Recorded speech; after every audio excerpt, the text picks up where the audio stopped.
Alright, in this short video I'll talk a little bit about stress and how I experienced stress myself about 5 months ago, or it started there 5 months ago. And prior to that I had always seen myself as this person who never got stressed and was sort of almost immune to stress, at least I thought so. But really I had to admit at some point that, wow, okay, I was actually stressed, and it was only until quite far in that I sort of learned to admit to myself, like, this is really stress, and it was affecting my health, my habits, my overall well-being, and sort of as an end result your immune system sort of gets weaker and also getting much more easily sick. So it was really something I realized, shit, I need to deal with this, I need to do something about it. And I started out by really trying to understand what was it actually that was going on, and I hope this story, as I tell it, will sort of give you some tips and some ideas on how to help analyze any stressful experiences that you might experience.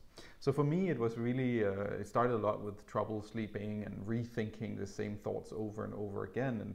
And I sort of started to see the pattern of when this was happening, and sort of noting that it always seemed to relate to when I was letting other people down in some way. So it was often not related to my own expectations to myself or anything, but other people's expectations to me, or my expectation to other people. So it always somehow was related to that. And what I understood suddenly was that it was because I couldn't solve these these challenges when it was effectively related to someone else. Then I would just keep rethinking them. And I couldn't do anything about it, so I would just keep rethinking it night after night and having trouble sleeping. And I sort of understood, okay, I need to sort of find a way to deal with this. And so what I did is I would go online and I would start searching for people who had similar experiences, as I almost always do with anything. And I found some good interviews actually with Eckhart Tolle, the author of Stillness Speaks and The Power of Now. I'd actually previously been trying to listen to some of his audiobooks, but I found him so boring that I kind of stopped.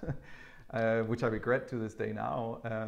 So I gave it another chance after seeing some of these interviews with him online, and sort of said, okay, I'm gonna listen to this, because he was really hitting spot on with these points that I was personally experiencing.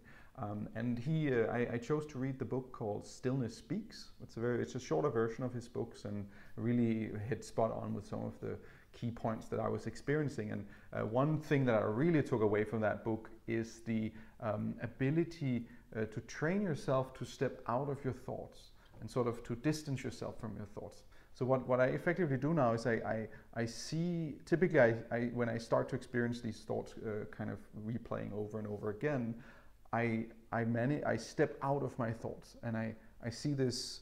I see my thinking mind, as he calls it, in front of me, and I sort of just observe that, and so I don't see it clearly, but I just sort of feel that in my mind.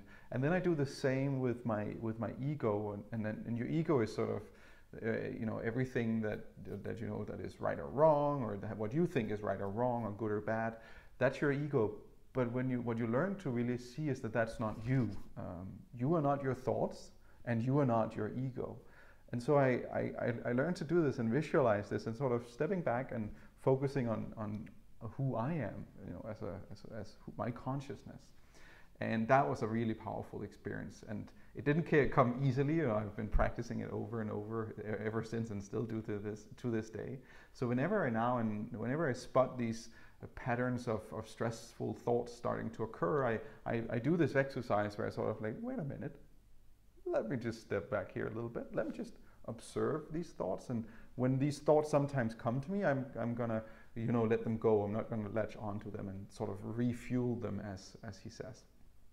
And then, in addition to Stillness Speaks, I also got the mobile app Headspace. And I really like Headspace a lot. I actually been using it in the past, and I realized that it had he had a sort of a program on stress specifically, which is really good. The app is super simple.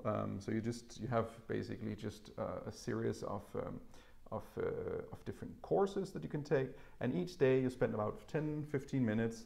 Now I can choose one of them here, and you just listen to this audiobook where he sort of guides you through a 10-minute meditation or 15-minute, depending on what you choose. And that's really, really good. That's sort of because it's not at least for me, it was not something that I would just sort of magically immediately be good at. I had to practice this mental training every day, and I would do that every morning. And yeah, I'm happy to say that at least right now, I don't feel stressed, and I do still observe me getting stressed. It still happens. However, I'm really able now to cope with it relatively effectively and fast. I hope this sort of can give you some tips and inspire you to train your brain and the way you think about and how you manage stress. And then let me know if you have any other questions or if you have other tips as well. I'd love to hear them. But I think I'd sum it up and say number one is really try and understand the patterns of stressful thoughts.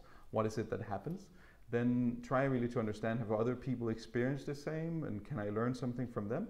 And then I would personally recommend Stillness Speaks. I'm sure there's other good books as well. That one was the one that worked for me. And then the Headspace mobile app to sort of make it a daily habit of managing stressful thoughts. So yeah, that's my tips. Please share your comments, your thoughts, and talk to you soon. Ciao.